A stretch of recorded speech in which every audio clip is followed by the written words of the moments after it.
In this thrilling chess match between Hikaru and MagnusCarlsen, we see the opening moves unfold into a dynamic battle. The game kicks off with what looks like a variation of the king's Indian attack. Hikaru launches his knight from g1 to f3, setting the stage for a flexible opening. This move aims to control the center and prepare for future development. Magnus responds by mirroring Hikaru's move, moving his knight from g8 to f6. This symmetrical start suggests a battle for central control. White, Hikaru, presses forward with his pawn from d2 to d4, claiming the center and challenging black's position. Magnus opts for a less common move, pushing his pawn from b7 to b6. This could be the start of a fianchetto, aiming to develop his bishop to b7. Hikaru continues his central strategy by advancing his pawn from c2 to c4, further solidifying his control over the center. Magnus develops his bishop from c8 to b7, completing the fianchetto and eyeing the long diagonal. This move could have been more aggressive with a knight leap to c6, tightening the grip on the center. White, Hikaru, moves his pawn from g2 to g3, hinting at a fianchetto of his own bishop to g2, preparing for a king's Indian attack setup. Magnus strikes back in the center with his pawn from e7 to e5, challenging Hikaru's pawn structure and opening lines for his pieces. Hikaru captures with his pawn from d4 to e5, taking control of the center and opening up the d-file for his rook. Magnus responds cleverly by moving his knight from f6 to g4, attacking the pawn on e5 and threatening to disrupt White's setup. Hikaru develops his bishop from f1 to g2, completing his own fianchetto and defending the e4 pawn. Magnus captures the pawn on e5 with his knight from g4 to e5. This tactical move aims to gain material while maintaining pressure. Hikaru brings his knight from b1 to d2, defending the knight on f3 and preparing to recapture if needed. Magnus captures the knight on f3 with his knight from e5 to f3 and shouts check. This move forces Hikaru to deal with the check and opens up lines for his pieces. Hikaru recaptures the knight on f3 with his knight from d2 to f3, maintaining his piece count and defending his king. Magnus continues the pressure, moving his bishop from f8 to b4 and shouting check. This relentless attack keeps Hikaru on his toes. Hikaru moves his bishop from c1 to d2, blocking the check and preparing to recapture if the bishop on b4 moves. Magnus captures the bishop on d2 with his bishop from b4 to d2, and again shouts check. The exchange of pieces continues to heat up the game. Hikaru recaptures the bishop on d2 with his queen from d1 to d2, consolidating his position and defending his king. Magnus castles kingside, moving his king from e8 to g8. This move secures his king and connects his rooks, ready for action. Hikaru also castles kingside, moving his king from e1 to g1, mirroring Magnus's strategy and preparing for a potential rook lift. Magnus pushes his pawn from a7 to a5, aiming to control the queenside and possibly create weaknesses on that side. Hikaru moves his rook from f1 to d1, centralizing it and preparing for potential action along the d-file. A bolder move could have been the knight to a6, pressuring the b4 square. Magnus moves his rook from f8 to e8, aligning it with the d-file and ready to support any action there. He could have considered moving his rook to e1 for a more direct confrontation. Hikaru shifts his rook from a1 to c1, doubling up on the c-file and increasing pressure on black's position.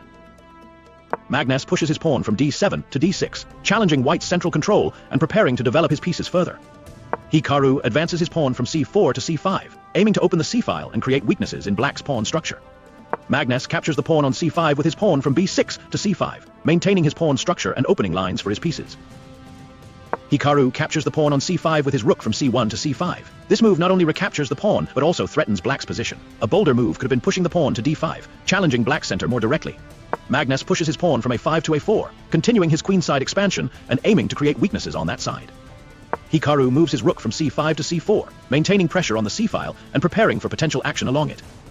Magnus develops his knight from b8 to d7, aiming to support his pawns and prepare for potential action in the center. Hikaru moves his queen from d2 to c2, centralizing it and preparing to support his pieces on the queen side. Magnus pushes his pawn from a4 to a3, continuing his aggressive queenside play and aiming to create weaknesses. Hikaru moves his knight from f3 to g5, attacking the queen and forcing a response from Magnus. Magnus captures the knight on g5 with his queen from d8 to g5. This tactical decision aims to gain material while maintaining pressure. Hikaru captures the bishop on b7 with his bishop from g2 to b7. This move not only recaptures the piece, but also threatens black's position. Magnus moves his rook from a8 to b8, defending his queen and preparing for potential action along the b-file. Hikaru captures the pawn on c7 with his rook from c4 to c7. This move not only gains material, but also threatens black's position further. Magnus captures the pawn on b2 with his pawn from a3 to b2, aiming to create counterplay and open lines for his pieces. Hikaru captures the pawn on b2 with his queen from c2 to b2. This move not only recaptures the pawn, but also maintains pressure on black's position. Magnus moves his knight from d7 to c5, attacking the queen and preparing for potential action in the center. Hikaru captures the pawn on d6 with his rook from d1 to d6. This move not only gains material, but also threatens black's position further. Magnus moves his knight from c5 to e6, defending his queen and preparing for potential action in the center. Hikaru moves his rook from c7 to c4, maintaining pressure on the c-file and preparing for potential action along it. Magnus pushes his pawn from g7 to g6, aiming to support his king and prepare for potential action on the king side. Hikaru moves his rook from d6 to b6, attacking the queen and forcing a response from Magnus. Moving the pawn to g6 could have been a defensive move to protect the king. Magnus moves his queen from g5 to a5, escaping the attack and preparing for potential action on the queen side. He could have considered moving the queen to b6 for a more direct confrontation. Hikaru moves his rook from b6 to b5, maintaining pressure on the queen and preparing for potential action along the b-file. Magnus moves his queen from a5 to a7, defending his queen and preparing for potential action on the queen side. Hikaru pushes his pawn from a2 to a4, continuing his queenside expansion and aiming to create weaknesses. Moving the queen to d8 could have been a more aggressive move. Magnus moves his rook from e8 to d8, aligning it with the d-file and ready to support any action there. Hikaru moves his bishop from b7 to f3, centralizing it and preparing to support his pieces on the king side. Magnus moves his rook from b8 to c8, aligning it with the c-file and ready to support any action there. Hikaru captures the rook on c8 with his rook from c4 to c8. This move not only gains material, but also threatens black's position further. Pushing the pawn to h5 could have been a more aggressive move. Magnus recaptures the rook on c8 with his rook from d8 to c8, maintaining his piece count and defending his position. Hikaru moves his rook from b5 to b4, maintaining pressure on the b-file and preparing for potential action along it. Magnus pushes his pawn from h7 to h5, aiming to create counterplay and open lines for his pieces. Hikaru pushes his pawn from h2 to h4, continuing his kingside expansion and aiming to create weaknesses. Magnus moves his queen from a7 to a5, defending his queen and preparing for potential action on the queen side. Hikaru moves his king from g1 to g2, centralizing it and preparing for potential action on the king side. Magnus moves his rook from c8 to d8, aligning it with the d-file and ready to support any action there. Moving the king to g2 could have been a more aggressive move.